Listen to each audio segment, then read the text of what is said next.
Buenas noches, es una enorme satisfacción volver a estar en esta pantalla para pasar revista a la situación internacional.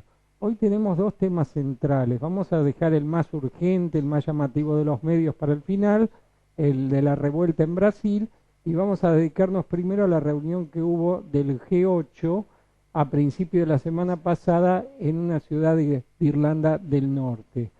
El primer tema general de esa reunión era tratar de instalar una zona de libre comercio que abarcase al 60% de la economía mundial.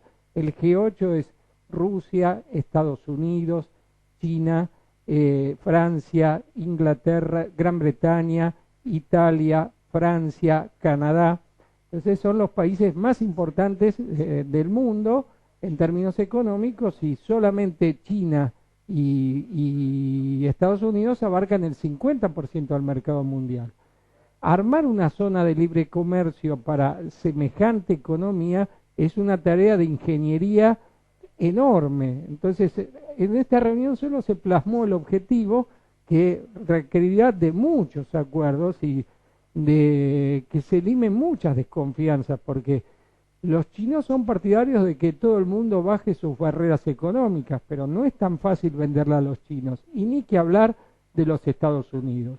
Pero el tema central que se discutió en esa reunión fue la situación de Siria, y ahí se vio, por un lado, la diferencia que había entre el bloque de los países occidentales, básicamente Estados Unidos contra Inglaterra. El día 13 de junio, el presidente Barack Obama había anunciado que se había comprobado el uso por parte del ejército sirio de armas químicas y que estaba dispuesto a armar a los rebeldes.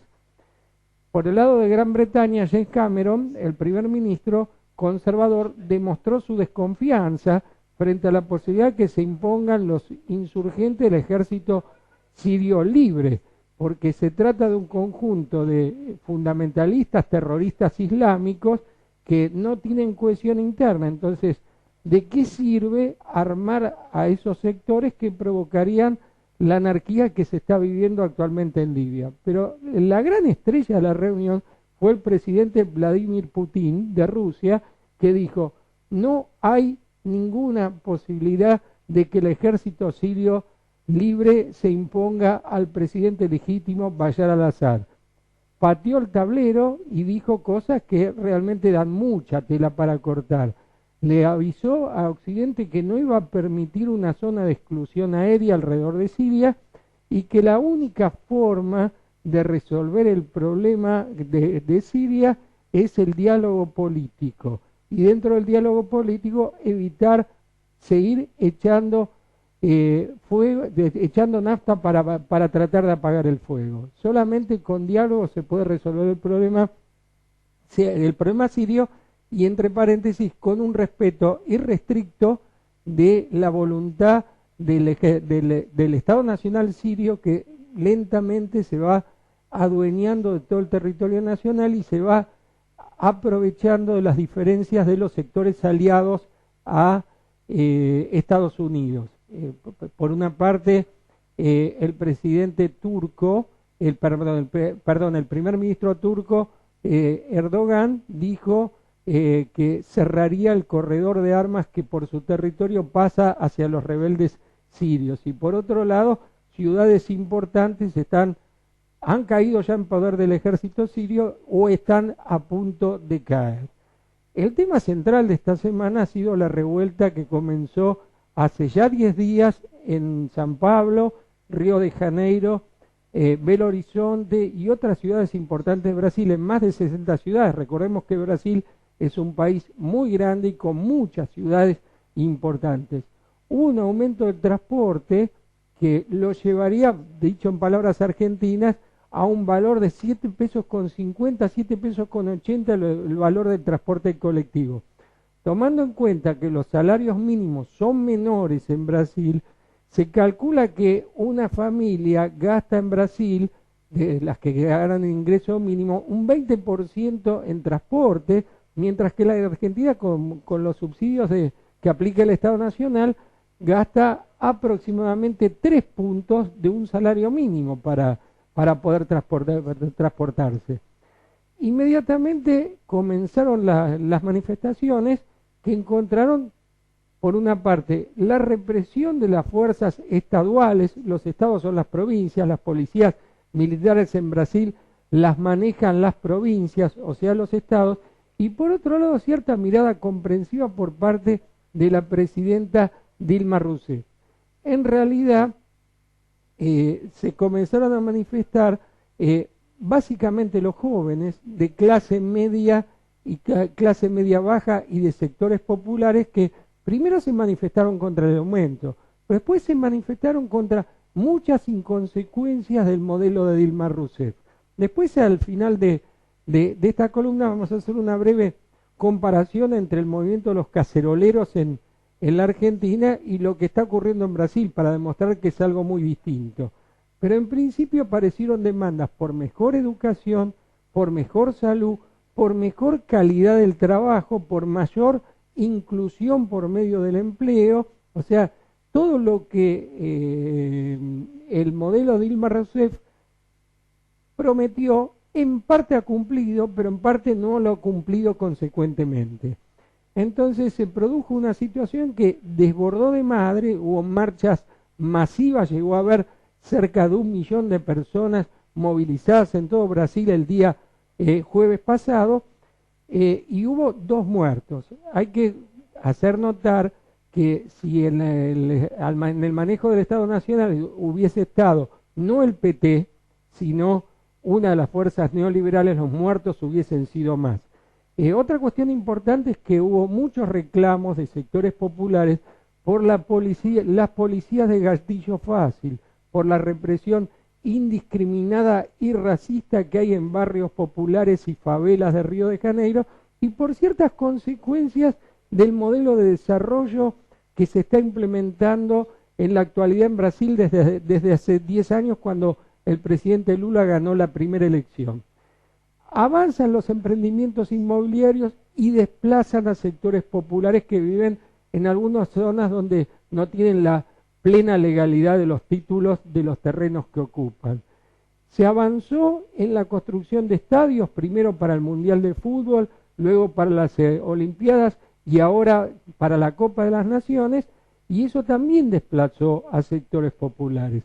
Entonces, sintetizando lo que está ocurriendo en Brasil, digamos que es una demanda por más participación del Estado en resolver los problemas populares y por menos neoliberalismo.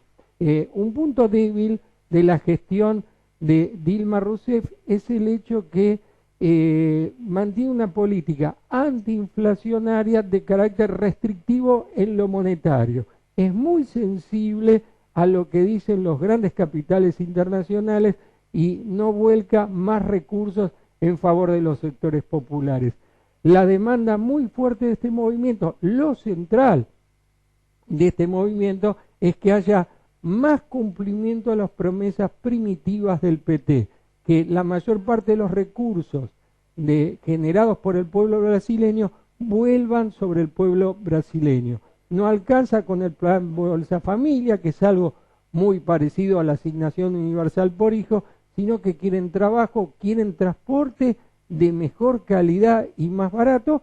De hecho, la vanguardia de este movimiento ha sido el movimiento Pase Libre, que reclama boleto gratis en algunas zonas, por ejemplo en San Pablo, donde los boletos son muy caros y donde un trabajador, esto a los argentinos no nos puede resultar ajeno, un trabajador viaja 1h30, 2 horas desde su casa al trabajo.